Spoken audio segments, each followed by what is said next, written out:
زایەکانی ئێمەیە چونکە پاراستنی ئینسانە. باڵاپۆشی یعنی باڵای ئومەتێ، باڵاپۆشی یعنی باڵای ئومەتێ.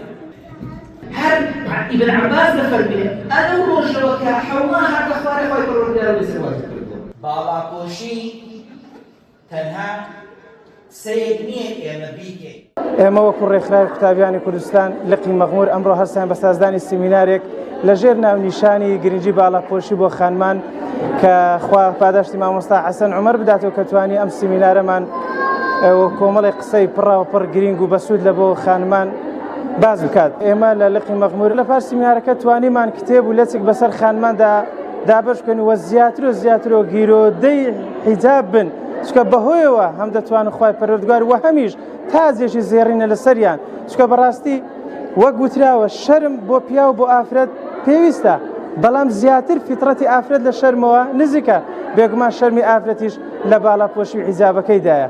باڵاپۆشی یعنی باڵای ئومەتێک ئەگەر خەڵکێک بەلەکە لەسەر ئافرەتانی حیساب بکە ئەوە باڵا و قەدی ئێمەیە، ئەوە لوتکە و بەرزاییەکانی ئێمەیە چونکە پاراستنی ئینسانە بە هەردوو ڕەگەزەکەیە و بە پیا و بە ژنەوە. ئەوەی کە تانە لە حیجاب دەدا، ئەوەی کە ئێمە بەلەکە دەبینێ لەسەر مسلمانان، ئەوە قەڵا و پشتیوان و لوتکەی بەرزی مسلمانان و ئومەتێکە، نەکەر بۆ ئافرەتان، بۆ هەموو ئومەی ئیسلامی بەرەکەتە حیجاب.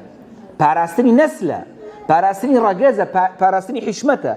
ئەگەر ئێمە بڵێن یەکسانی کەواتە ئێوەش زوڵمتان لە منیەکی پیاوە کردووە، منی زوڵم لە توێکی ئافرەت کردووە. طبعا ئەمانە ئەگەر ئێمە بەجار هەبێ، طبعا بەجار نییە، بەڵام بچێنەوە وریاتانەوە بە هەزاران بەحسمانەیە ئەمە نێرە ومەیە ئەو پیا و سالاریە و ژن سالاریە ئیسلام وشانی نێشتووە. پیرۆزبای ڕۆژی جیهانی باڵاپۆشی لە سەردەم خانمان و خوشکانی مسلمانانم دەکەم، بەتایبەت ئەو خوشکانێک کە تازە بڕیاری باڵاپۆشیان داوە. هەمومان دەزانین لە دنیای ئەمڕۆماندا و لە دنیای مۆدێرندا دەستگرتن بە بەهای ئیسلامیەکان و ئاکارە ئیسلامیەکان ئاسان نییە. باڵاپۆشیش ئیرادەیەکی چەسپا و بەهێزی دەوێت. باڵاپۆشی تاجێکی زێڕینە بە سەرسەری ئافرەتانی مسلمانانمانەوە. باڵاپۆشی هۆکارێکە بۆ ئاسوودەبوونی دڵ و دەروون و پاسەوانێکی شەرعیە بۆ پاراستنی ئابڕووی مرۆڤەکان لە کۆمەلگادا و بەتایبەتیش خوشکانی مسلمانانمان. ئەجر و عیبادەتی باڵاپۆشی هەمومان دەزانین، زانانی شەرع فەرموویانە. ئەجری باڵاپۆشی بۆ ئافرەتانمان لە ڕۆژدا وەکو ڕۆژوگرتن وایە و بە شەویشدا وەکو ئەنجامدانی شەو نوێژ وایە. داواکارم لە خوای گەورە لە کۆتاییدا چەسپا و دامەزراوترمان بکە لەسەر باڵاپۆشیەکانمان، هانی هەموو ئەو خوشکانەش بدا کە هێشتا باڵاپۆش نین بۆ ئەوەی ببنە باڵاپۆش. سەرەتا پیرۆزبایی ڕۆژی جیهانی باڵاپۆشی لە گشت ئافرەتانی جیهان دەکەم، بە تایبەتی ئافرەتانی مسلمان. باڵاپۆشی تاجێکی زێرنە بەسەر ئافرەتانی مسلمانەوە. هیوادارم خوای گەورە چەسپامە بکە لەسەر ئەو ڕێگەیە و هەروەها پێویستە لەسەر هەموو تاکێکی مسلمان کە هانی خوشکان و منداڵەکانیان و هاوسەرانیان و دایکانیان بدەن لەسەر ئەو ڕێگەی بەردەوام بن، تەنها لەسەر ئێمە نەبیتن.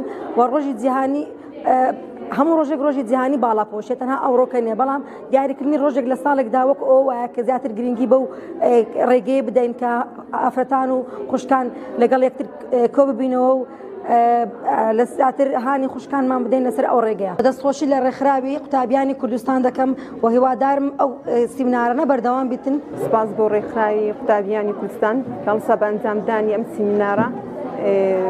بەڕاستی لەم ڕۆژگاران سیمینارانە زۆر پێویستە، زۆر گرنگە، بە تایبەتی بۆ کچان و گەنجانی ئێستانمان کە دەیانەوێت چەند ڕێکخراوێک و دەیانەوێت کچان و بەرەو ئاقارێکی زۆر خراپ بەرن. ئەم جۆرە سیمینارانە هاندانێکە بۆ ئەوەی کە کچان و گەنجانی ئێستا بەرەو هاندانێکە بۆ کچان و گەنجانی ئێستا کە بەرەو باڵاپۆشیان بات، وازبێکی شەرعیە لە سەریان. ئیسلام ئەو ئاینە پاک و بێگەردەیە کە خوا دەفەرمێ ئین الدین عند الله الئیسلام. ئیسلام هەموو ئاینەکانی کۆتایی پێناوە، هەموو بیر و بۆ چوونە لار و خوار و خێچەکانی کۆتایی پێناوە، هەموو جوانیەکانی بە ئینسان بەخشیوەتەوە. هیچ جوانیەک نییە، هیچ ڕێکیەک نییە، هیچ تەنزیمێک نییە لە حەیاتی ئینساندا لە ئیسلامدا نەبێت.